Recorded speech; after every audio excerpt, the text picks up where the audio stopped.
Happy Sabbath, everyone. Happy Sabbath. Happy Sabbath. Anyway, we looks like we've got our website up and running decent. There's still some stuff that we need to do to it. Thank you, Alfio, for your help and for putting that together. It looks really good, really good. And we still have some more work to do to make it right. But basically, the way that we've set it up is we've described it to be able to be a beacon of sorts to help other people. Recently, God has been revealing a lot to us, different issues. And one of these issues that I would like to speak about in the next coming weeks is an issue that seems to be very prevalent in a lot of churches. This issue of control, this issue of lording it over the brethren. And in some groups, some large groups, this is shocking. This is shocking. And it's been brought to my attention, and I've looked into it now, and I'll tell you, it's on a scale that's anyway, well, we'll approach that subject when it comes up, and I would like to come up soon. As well as I would like to give a sermon series on women. I've really had that in my heart to do for a long time. And like I said, I do that dedicated to those women that have influenced my life.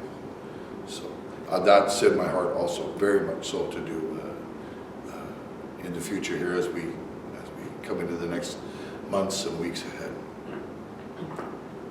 And in my haste and in my angst to want to get to those things that need to be addressed, I thought about the current topic that we're discussing with Ephraim. And I started to second guess myself, and I started to think, where are we going? It seems to be dragging on, and there's so many other pressing issues that have come up that need to be discussed, that need to be addressed. And then I started into this study, what'll be now part 5. Wow. And I'll tell you, when we wrap this up in the next couple of weeks, you will see. You will see very clearly. Just as I see. This is very important. And I believe it's what God wants. And I mean, I could be delusional. I could be wrong. Don't ever follow a man. Because the very things that we're starting to see accumulate are as a result of people following a man. And yet, the gospel, when it was first delivered to me as a very young teenager, I remember that man distinctly and clearly saying, "Don't believe me, believe your Bible." Now that man is long since dead. Some people hold him up as a prophet. Some people hold him up as ruining their lives. Some people hold them up as being in a cult. Who knows? But I do remember those words, and I don't have a problem with those words. All I will say is that we will get into it in the next while. We won't get into that right now. But it is linked to this topic, as a matter of fact. Anyway, we'll approach that in the next few weeks. But those words, as they stand on their own, who could argue with that? Don't believe me, believe your Bible. So, anyway, we left off last week in Genesis 28. And if you'll please turn to Genesis 28. Like I said, by the time we finish this topic in the next couple of weeks, those of you that thought, wow, it's dragging on, oh my word, where's this going? You're going to be ashamed of yourself. Because when you look at who quoted this very story, from Joshua to Stephen to Jesus Christ,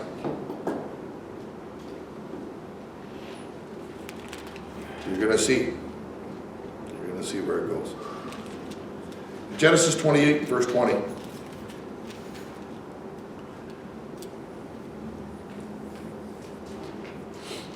Don't forget, Jacob had left his parents.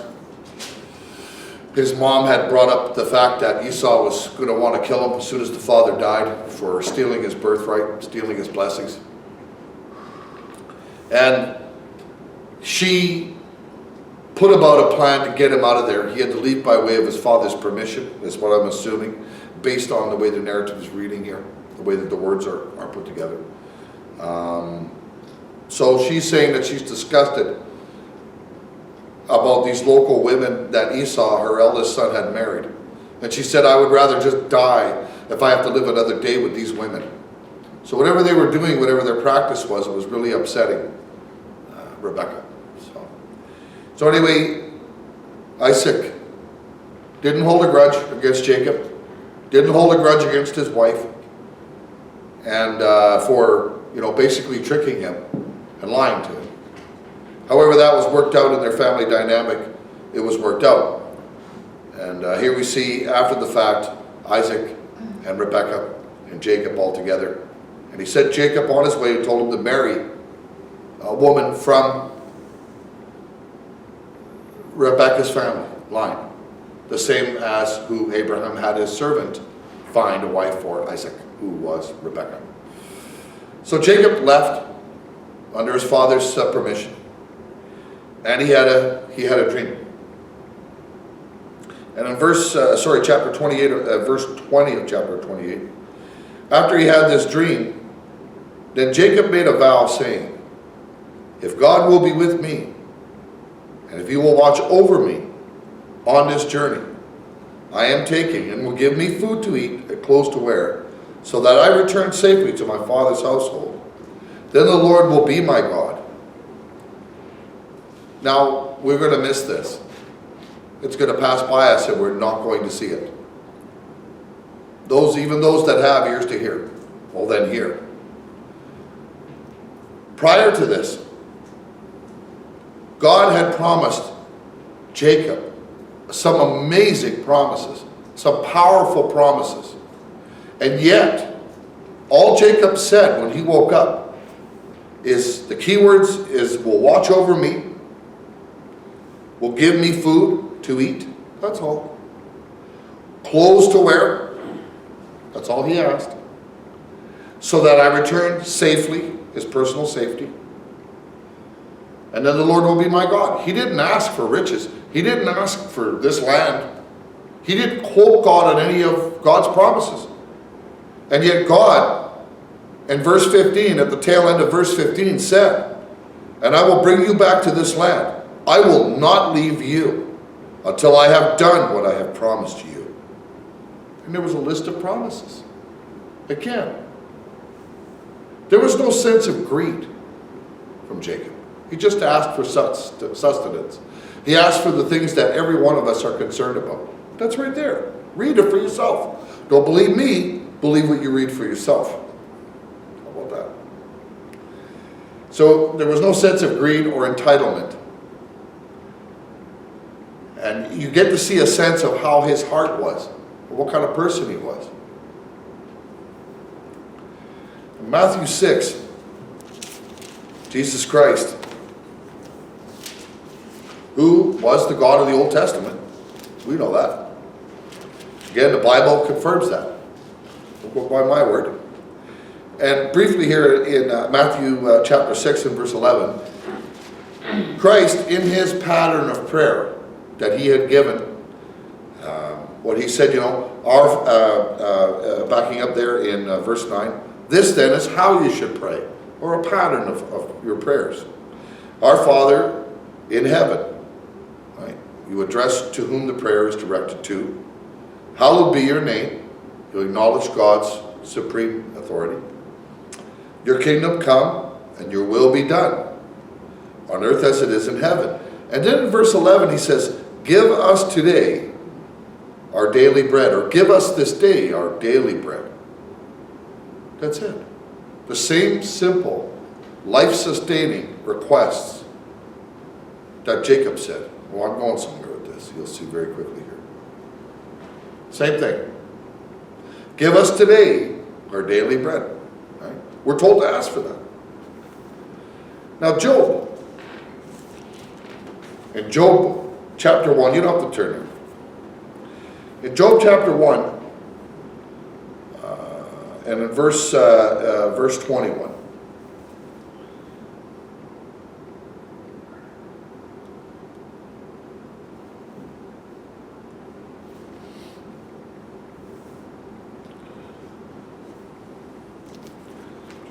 used to a new Bible here with very big tabs.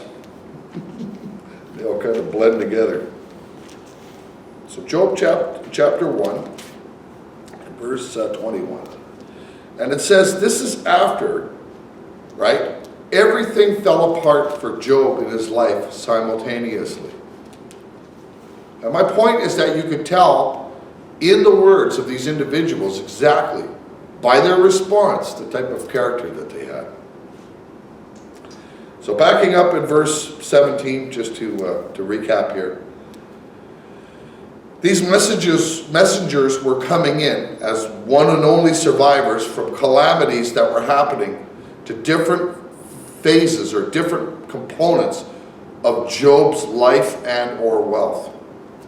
So in verse 16 he says, while he was still speaking, another messenger came and said, the fire of God fell from the heavens and burned up the sheep and the servants, and I'm the only one left who has escaped to tell you. Right? And this is one of quite a few messengers that came in to have a similar story. So in verse 17, again, the same thing, and he was the only one to escape. Then in verse 18, while he was still speaking, yet another messenger. So messenger after messenger was coming in with devastating news to Job. While he was still speaking, yet another messenger came and said, your sons and daughters were feasting and drinking at the oldest brother's house. And we learn, through the scripture that this was their custom. They did this all the time. They partied it up. So they were eating and drinking at the older brother's house. And then suddenly, a mighty wind swept in from the desert and struck the four corners of the house. It's bizarre, freakish. It collapsed on them, and they are dead. And I am the only one who has escaped to tell you. All right? At this, Job got up. Here's the weights now. Here's the balance. At this, Job got up and tore his robe. And he shaved his head. And then he fell to the ground in worship. And he said, naked I came from my mother's womb, and naked I will depart. In saying that, it not only reflects an attitude, but it also reflects an understanding. Job understood the bottom line. You cannot take what you pursue in this life. You cannot take what you possess in this life. You can't take it with you. Because just as helpless, just as needy, and just as pure as you were brought into this world, kicking and screaming, child, looking for sustenance and the basics of life, it's the same way that you're going to leave it. You're going to die when your time comes. Because it has been given to all flesh to die once. And you're going to die whenever that time comes for you. There's nothing you're going to be able to do about it. And in some cultures and in some cases, people are going to wash your body and they're going to do whatever they want with your body, your lifeless body, and they're going to bury you.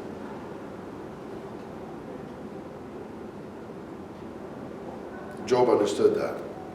And while we're walking through this life and our eyes are on those things that we possess and those things that we like and those things that we want, yes, to have those things, there's nothing wrong with them as long as they're within our means to have. Because we're also told to simplify our lives and to have our focal point on that which is not in and of this world.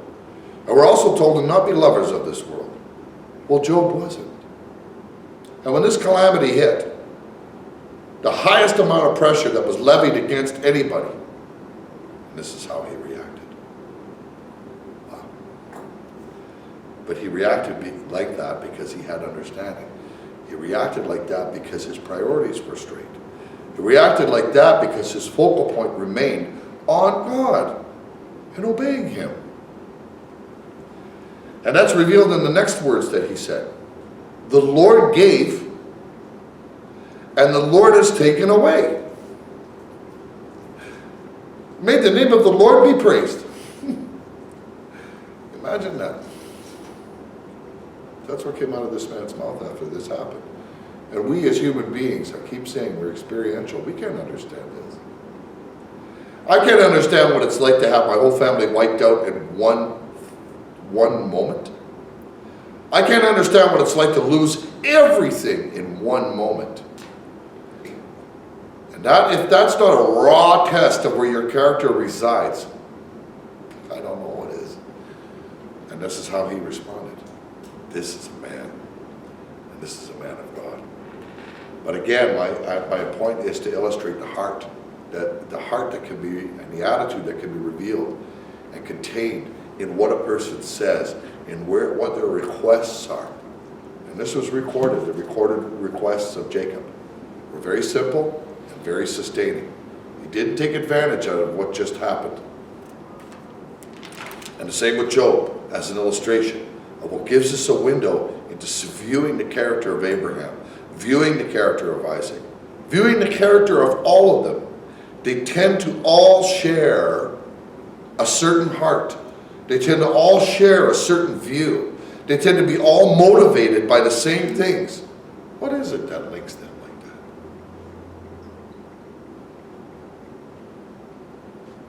What is that? In Matthew 6,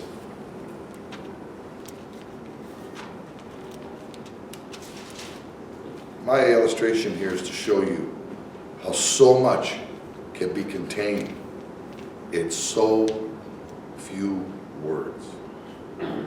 They can mean so much. Matthew 6.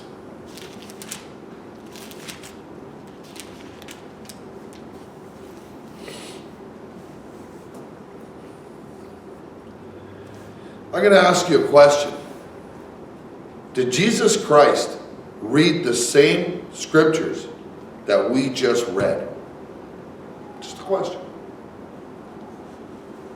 Did he read those same scriptures in Job and in Genesis that we just read? And the answer is yes, he did.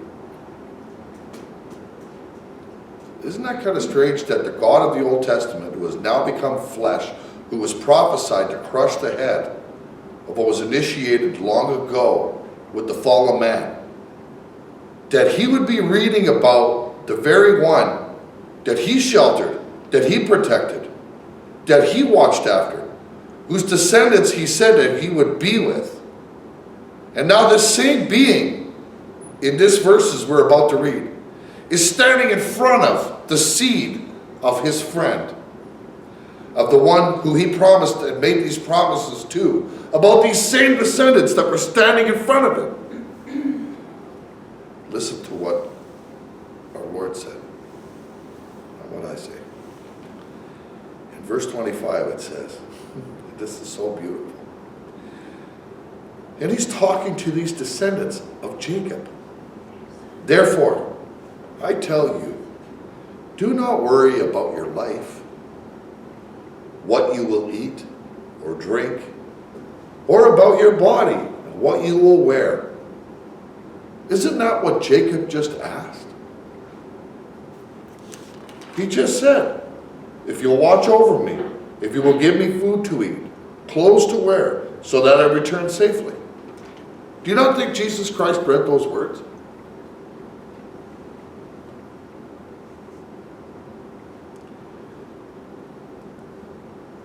I tell you, don't worry about your life, what you will eat or drink, or about your body, what you will wear. Is not life more than food? What? And the body more than clothes? What does that mean? Is not life more than food and the body more than clothes? Well, you need food to live. And you need clothes to wear. Because even the Almighty clothed them in the garden after they sinned. What does that mean? Look at the birds of the air. You can see them with your own eyes. They do not sow, and they do not reap, and they don't store away in barns. And yet, your heavenly Father feeds them. Are you not much more valuable than they are? Can any one of you, by worrying, add a single hour to your life?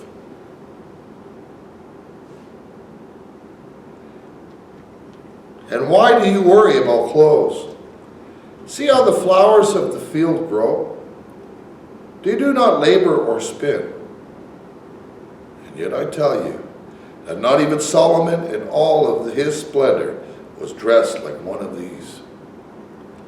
If that is how God clothes the very grass of the field, which is here today and suddenly gone tomorrow, and is thrown into the fire, will he not much more clothe you, O you of little faith? So do not worry, saying to yourself, what shall we eat, or what shall we drink, or what shall we wear? For the pagans run after all of these things, and your heavenly Father knows that you need them. He knows. He's aware. But seek first his kingdom and his righteousness, and all these things will be given to you as well. Therefore, for the third time now, therefore do not worry about tomorrow, for tomorrow will worry about itself. Each day has enough trouble of its own.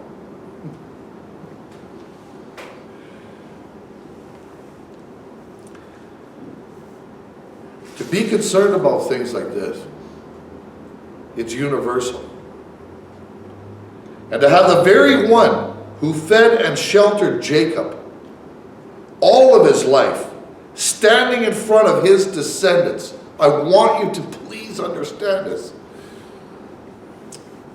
Genesis 49.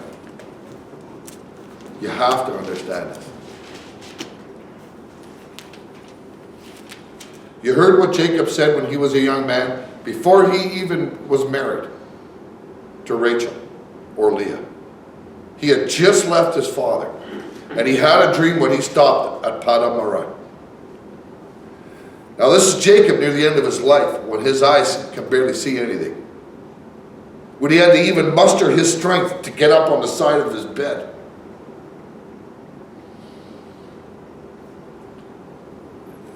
And in verse 15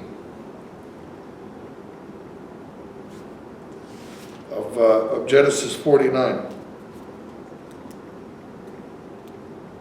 Oh.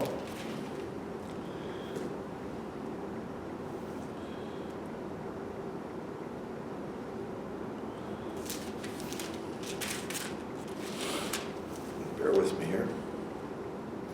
Oh, sorry. Verse 15 of Genesis 48. So this is Jacob as an old man, and he's about to pass this blessing on. The very same blessing that him and his mother took in the way that we had read in the previous weeks. Then he blessed Joseph. And he said, may the God before whom my fathers, Abraham and Isaac, walked faithfully. Right? Seek ye first the kingdom. Seek first the kingdom and his righteousness. The God who has been my shepherd all of my life to this day. Now that shepherd that he's talking about came to be a human being, and he read these words. The same words that you're reading right now. This shepherd. The God who has been my shepherd all my life to this day, now that I'm an old man, and the angel who has delivered me from all harm, may he bless these boys.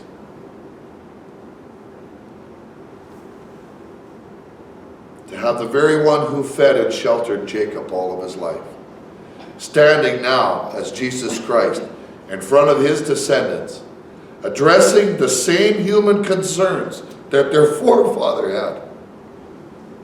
Jacob.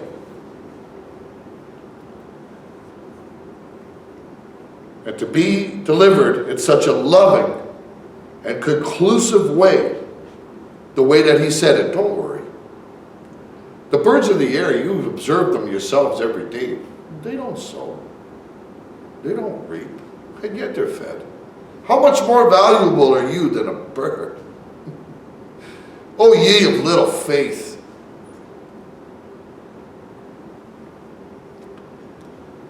Father knows that you have need of these things. Of clothes, food, of these things that your forefather worried about. And yet I said to him in his own ears, that I'll be with him until the end, and I'll be with his descendants. And sure enough, there he was. Their God had come to them. He was standing in front of them. He was comforting them. He was bringing the promises. And he was saying it with his own mouth. Don't worry. Talk about hand delivered.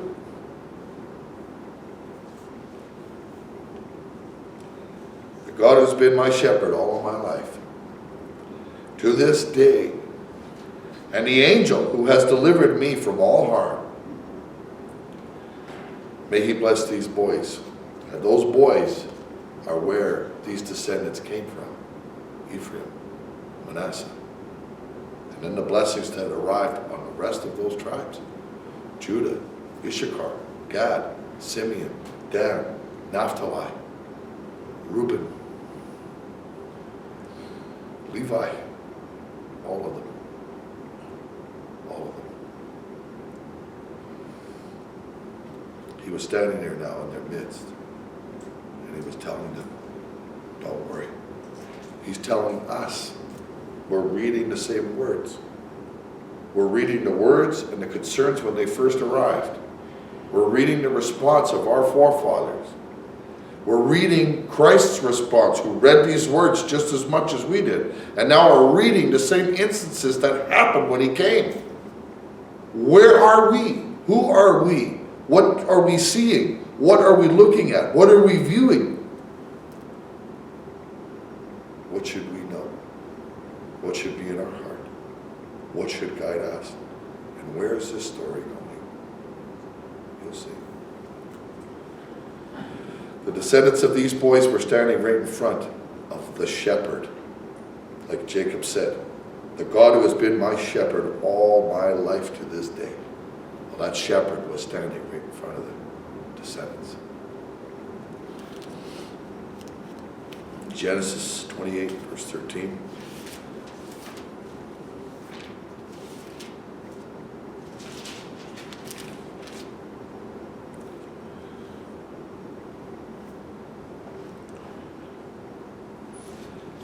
Jacob had said these things after this had happened. He fell asleep on a stone, and he began to have a dream. He had a dream in which he saw a stairway resting on the earth, and with its top reaching to heaven, and the angels of God were ascending and descending on it, on this stairway. There above it stood the Lord. And this same being that told these people to their face not to worry, said this, I am the Lord, the God of your father Abraham, and the God of your father Isaac. I will give you and your descendants the land which you are lying, the land on which you are laying your head on right now.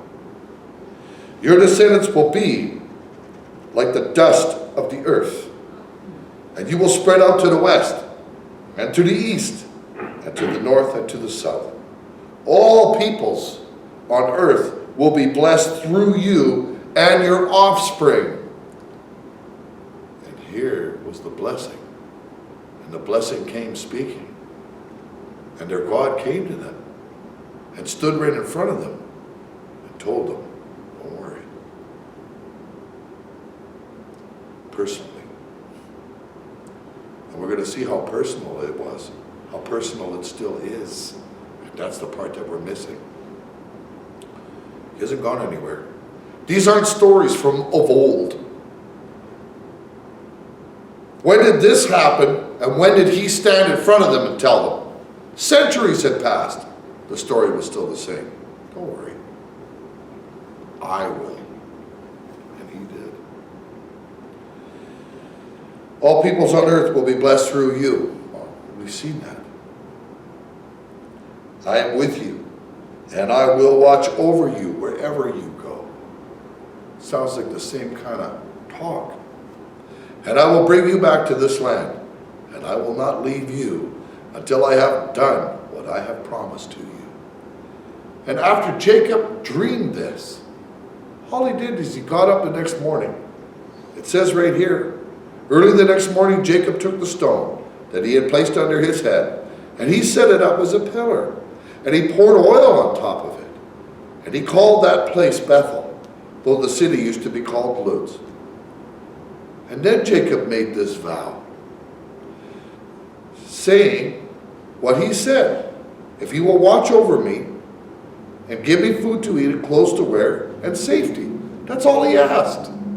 It tells you about the character of who God selected. Even though he was the youngest, he was not the birthright inheritor from Abraham, from Isaac. That was supposed to go to Esau. Well, it didn't. It went to him. Why?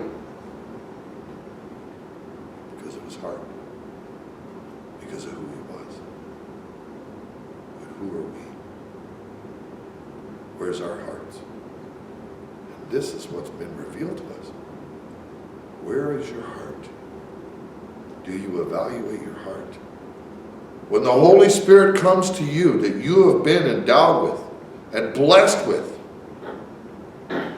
how much more dramatic can he be? And when it comes to you and it says, change, follow me, you know better, don't do that. And you don't listen to it, what are you saying to him? What are you allowing into your heart to fester and to stay?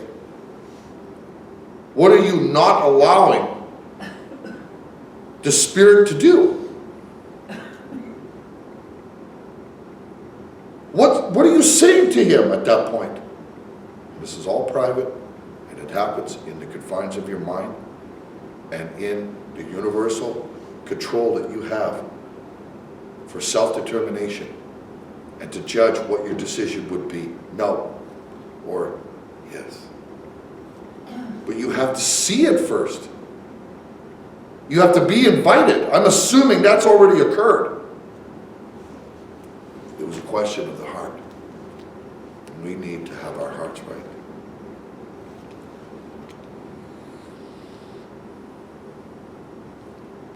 Obviously, Jacob was deeply moved by what happened. You could see that in verse 18.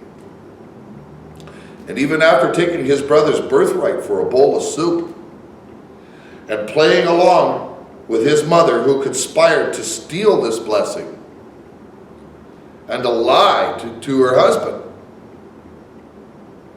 and Jacob to his father, the Almighty just confirmed to Jacob in a dream. And Jacob assumed nothing. And he only asked for sustenance and life's basic needs. That's it. That tells you who he was. We're going to know. We're going to know who he was. Because the scriptures reveal who he was. And Jesus Christ, as the human, read these scriptures. That's why he quoted the scriptures. Because he knew them. He knew them so well that people used to marvel at his knowledge. He was 12 years old in the temple teaching teachers. And they couldn't believe it. They were blown away. He was beyond a prodigy. And then he slipped off into obscurity. Because if he lived in Jerusalem, or if he lived in proximity, they would have kept an eye on him. Anybody that was capable of even doing that today, people would be keeping an eye on them because they were fantastic. Where did this man get this boy get this knowledge? Who is this boy? He's a special boy. They're going to watch him. Well, Christ came. And he taught us someone who had authority. When people listened to him, they knew he had authority. He knew what he was talking about. He didn't hold back. And yet, they felt his love. But they knew who was speaking to them. They knew. Obviously, Jacob was deeply moved. But he would only ask for life's basic needs, even though these great promises were given to him. The scriptures reveal the inner character of God's chosen, is my point. We need to evaluate and align our hearts and ask ourselves, are we like that? Are we satisfied? Do we take comfort when Christ says, don't worry? Do we listen to him? Do we frustrate him privately in our minds by being stubborn and not allowing our hearts to be examined by the Spirit and then responding once the answer comes up? Then we're not progressing. We have no part with him. We're playing church. We're having a form of godliness by keeping the Sabbath, by doing all these things, but we're denying its power.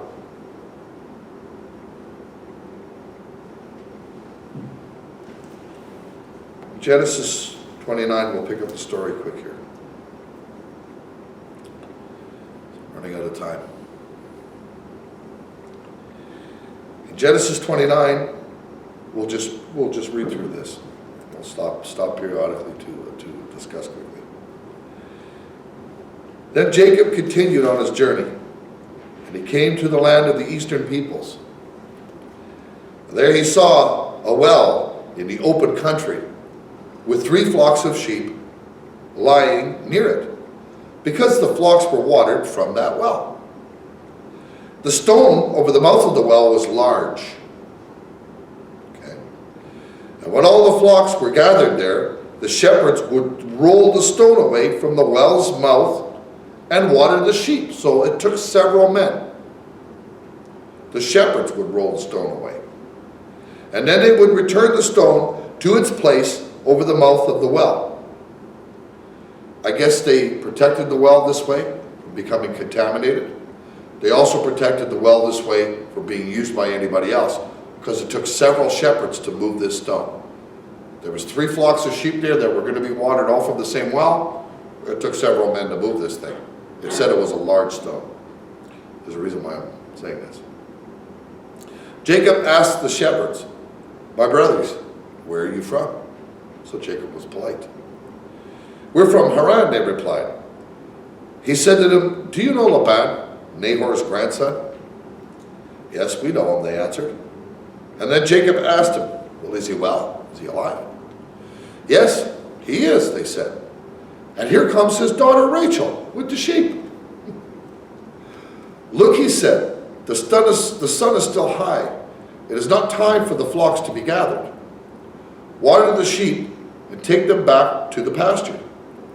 "We can't," they replied, "until all the flocks are all gathered and the stone has been rolled away from the mouth of the well. Then we will water the sheep." So they worked together, and they had respect, and they were polite. While he was still talking with them, Rachel came with her father's sheep, for she was a shepherd. Not a shepherdess. She was a shepherd. She was doing what was primarily a man's job. No problem. When Jacob saw Rachel, daughter of his uncle Laban, and Laban's sheep, he went over and he rolled the stone away from the mouth of the well, and he watered his uncle's sheep. So I can picture this young guy, and you'll see why he did this later. He's seeing Rachel, who's a shepherd. So she had resolve. Right? She was no shrinking violet.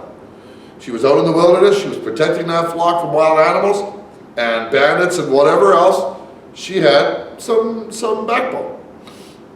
So she comes with her father's sheep, and here comes Jacob, and he rolls that stone away by himself. Even though they told him, we wait for all of the sheep to gather, and then several of us move this big stone, and then we all water the sheep together. Right? Instead, he jumped up with bravado, right? Because she was beautiful. And we're going to see that. And he wanted to show off. So he moved this stone. The macho guy. So he went over and he rolled the stone away from the mouth of the well, and he watered his uncle's sheep. Then Jacob kissed Rachel and began to weep aloud. He had told Rachel that he was a relative of her father, and the son of Rebekah. So she ran and she told her father, who was Jacob's uncle, the sister, I believe, of Rebekah. As soon as Laban heard the news about Jacob, his sister's son, there you go, he hurried to meet him, and he embraced him, and he kissed him, and he brought him to his home. And then Jacob told him all of these things. And then Laban said to him, "You are my own flesh and blood." Now imagine that. This is how families used to be. They're not that way anymore. Why? Oh, human nature has been around. We're going to see that. It's right here in the story. Human nature, it's dripping with it. But the family. Continuing here, after Jacob had stayed with him for a whole month, Laban said to him, "Just because you are a relative of mine, should you work for me for nothing?" That tells you also some of the logistics back then. The relatives and family worked together. They didn't work together with an expectation. But Laban also understood that this man needed to build his own life, and he was worthy of a wage. "Tell me what your wages should be." Now Laban had 2 daughters. The name of the older was Leah, and the name of the younger was Rachel. Right? This is funny. Leah had weak eyes. That's all it says about Leah. But Rachel had a lovely figure and was beautiful. Wow. What a comparison. Leah had weak eyes. So you can picture this gangly, weak-eyed woman looking around like this, squinting, whatever. She was like, "Oy vey," or whatever, you know, very, very undesirable. Sorry about the Jewish epithets, but this is what I have in my mind. Maybe too many Woody Allen movies, who knows. But I pictured this squinty-eyed Leah, who was not attractive because there's the abstract, right? Her sister, who had a great figure, right? They mentioned that, and was beautiful. By comparison. Poor Leah. And we'll see that through the story. That's not incorrect. You'll see it. You'll see it. And God actually had mercy on her. This is also going to be in the woman series that I've been preparing. Anyway, Leah had weak eyes. That's all it said about Leah. Poor Leah. But Rachel had a lovely figure and was beautiful. Jacob was in love with Rachel and said, "I'll work for you for 7 years in return for your younger daughter Rachel." Laban said, "It's better that I give her to you than to some other man. Stay here with me." So Jacob served 7 years to get Rachel, but they seemed like only a few days to him because of his love for her. Did you read that? Did you get that? 7 years he worked, and they only seemed like a few days to him because he loved her. This man had a deep love. This man had a love that could take a lot.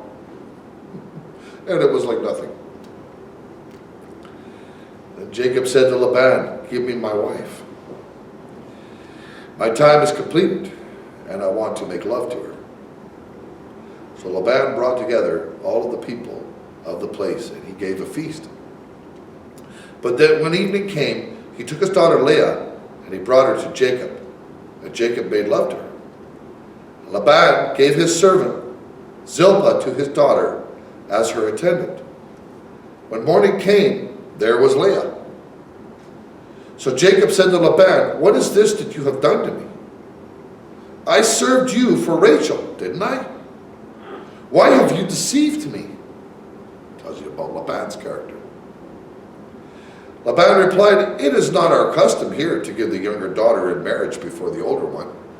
"Well, you could have mentioned that before I agreed to serve you for 7 years for her. There she is. There she looks like that. I'm serving you for her, not for her. You could have said that. You didn't. You deceived me." Laban replied, "It's not our custom here to give the younger daughter in marriage before the older one. Finish this daughter's bridal week, and then we will give you the younger one also in return for another 7 years of work." Oh, Oh boy, we have no idea. I have no idea what that's all about. I don't.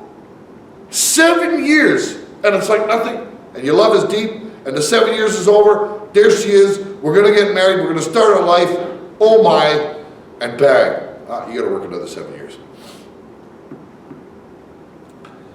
Wow. And we'll see, well, this is all building, and God is seeing this. God is very aware. He had a dream, and God was standing over him, saying, I will give you this, your descendants, they'll be like the dust, and I won't leave you, and I'll be over you, and I'll shelter you until these things are accomplished. We just read at the end of his life, he said, he shepherded me all my life, and the angel that saved me, that protected me. He gave a testimony as an old man ready to die. Here's the young man starting his life. See the contrast. And see yourself in the contrast. This is your life. These are your decisions. This is your marriage. This is you as a young person. Whatever phase that you are at in this life, he's watching. And if you're following him, well, you've got his attention. He's there. And we'll see. We'll see. You have to work for another 7 years of work. And Jacob did so. That tells you about his character, because I would have killed the guy. We would have had a big argument. I would have had a big problem with this. I'm being honest. I would have had a huge problem with being ripped off like that. 7 years of my life? Are you kidding? Let's be honest with each other, okay? Let's not fool each other here. Us normal people in this modern world with our tolerances and our temperament would not deal with this. Let's leave it at that, okay? But let's be honest. Let's not lie. And Jacob did so. Look at the character. Look at what we need to aim for. Look at what we need to become.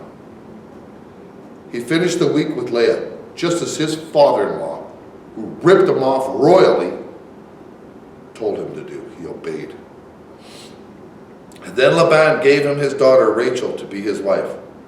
Laban gave his servant Bilhah to his daughter Rachel as her attendant. Jacob made love to Rachel also, and his love for Rachel was greater than his love for Leah. There was no misconceptions here. He said right off the hop, I would like her. He was in love with her. He wasn't in love with Leah. Leah was forced on him. And his love for Rachel was greater than his love for Leah, and he worked for Laban for another 7 years. Wow. And there's another part here that will be included in the series on women, between Rachel and Leah, and how God was attentive to Leah, and pitied her, and opened her womb. So we'll skip on down in chapter 30, and we'll go to verse 25. So after Rachel gave birth to Joseph, Jacob said to Laban, send me on my way. So he was done his years of servitude, so that I can go back to my own homeland. This is after 14 years. Think of where you were, how you looked, and who you were 14 years ago. That's a while. That's a while of your life. Give me my wives and children for whom I have served you, and I will be on my way. You know how much work that I've done for you. But Laban said to him, if I have found favor in your eyes, please stay. I have learned by divination, tells you what Laban was doing, that the Lord has blessed me because of you. He added, name your wages, and I will pay them. Tell me whatever you want. Jacob said to him, you know how I have worked for you.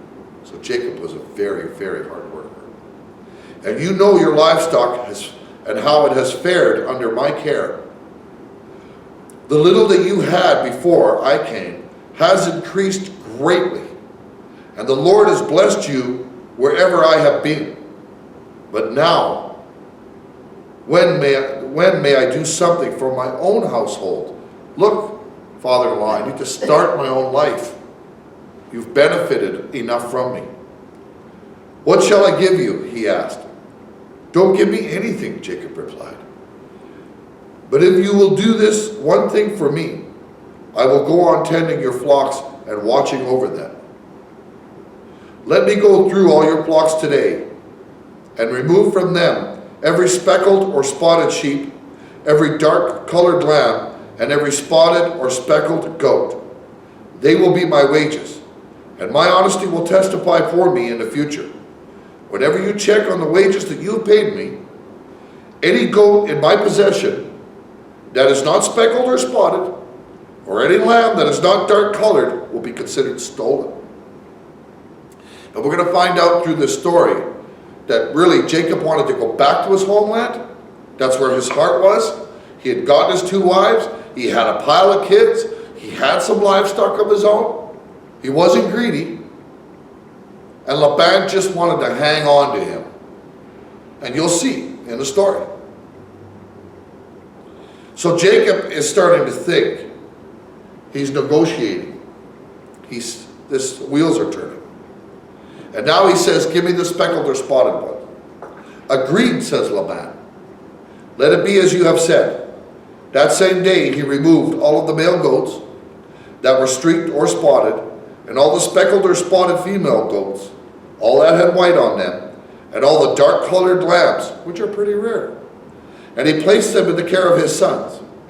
And then he put a 3-day journey between himself and Jacob, while Jacob continued to tend the rest of Laban's flocks.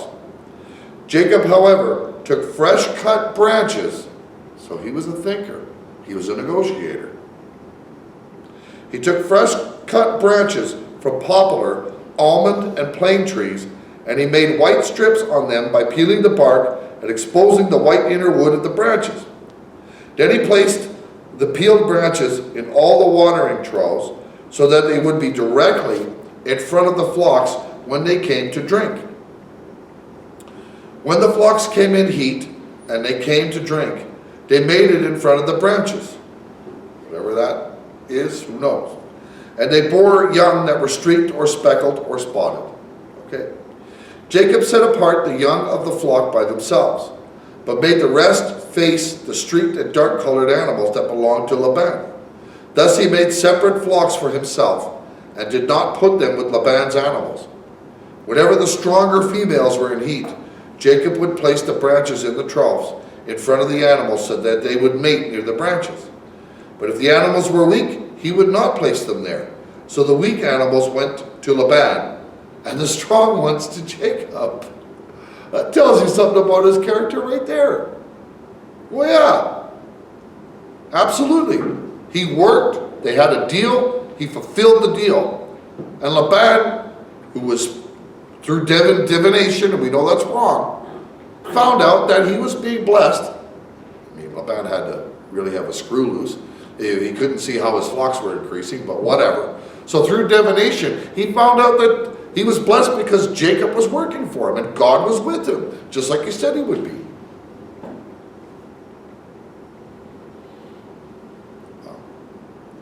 And now he won't let him go.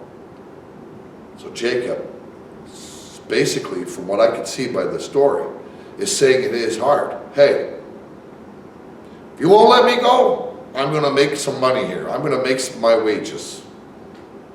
And he did it. He didn't do it by dishonest means. He did it by being skillful and hardworking. So the weak animals went to Laban, and the strong ones to Jacob. In this way, the man grew exceedingly prosperous. Wow. And he came to own large flocks, and female and male servants, and camels and donkeys. So while he was with Laban, right, he was also becoming wealthy. He was tapping into the wealth that had come to Laban, and it was directly coming to him. We got to go further ahead here at some other time. We've run out of time today. But this is a very important part of the story of Jacob. All of it's important, but it's very long. So I just skimmed through it. But when we get down to Jacob, it's very important to see this transition and what happened to Jacob. Because when God says, I am the God of Abraham, and the God of Isaac, and the God of Jacob, there's not another 3 or 4 names attached to that.